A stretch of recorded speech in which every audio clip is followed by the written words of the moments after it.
Lent gives us time to pause and reflect on the wilderness experiences of our lives. For most of us, the events of day-to-day living take us into a wilderness.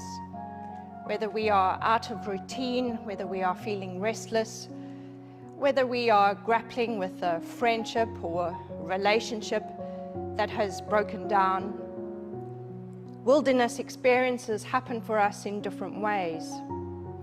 And rather than being barren, Lent reminds us that the wilderness is a sacred place, and that in this sacred space, God transforms us into love. The first week of Lent invites us to look for the desert roses in the wilderness. The second week of Lent showed us the cross, a cross standing in the desert, reminding us to give up putting ourselves at the center of the story and to surrender our will to God as best as we know what that word means. The third week of Lent took us to the wisdom from the desert, remembering the desert fathers and mothers who sought the companions of solitude and silence. They became pioneers of the inner soul and taught us how to make the most important journey of all, the journey to the authentic self. When we look at the wisdom from the desert, we may be tempted to think that the very best of the human adventure is brought out in the wilderness, that we can have a deeper, intimate connection with God, and that we can live from our true selves and enjoy non-attached, non-possessive relationships. There's a story in the ancient scriptures that reminds us that that is not always the case. A group of runaway slaves are in the wilderness, and there's bickering and there's infighting.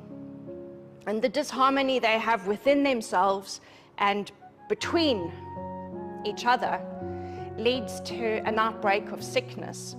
And in some of the stories, it describes them being bitten by snakes. They come to their leader, Moses, for advice.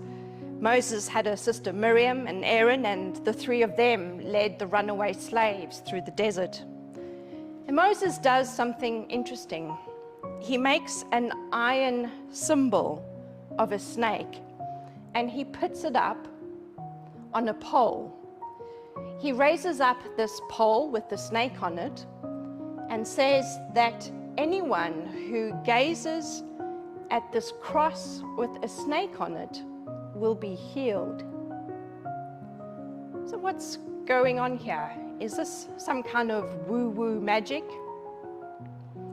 I think it's a symbolic story of how this group of runaway slaves were like snakes, biting and poisoning each other with their bickering and their fighting.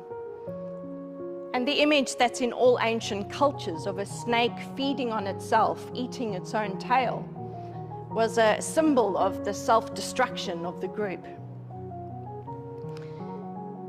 The time of these ancient scriptures is a period before mirrors, but the bronze snake on the bronze pole gave them an opportunity to self-reflect, to gaze upon their own reflection, to have a period of self-awareness where they could consider the ways in which they themselves had contributed to the dissension in the community.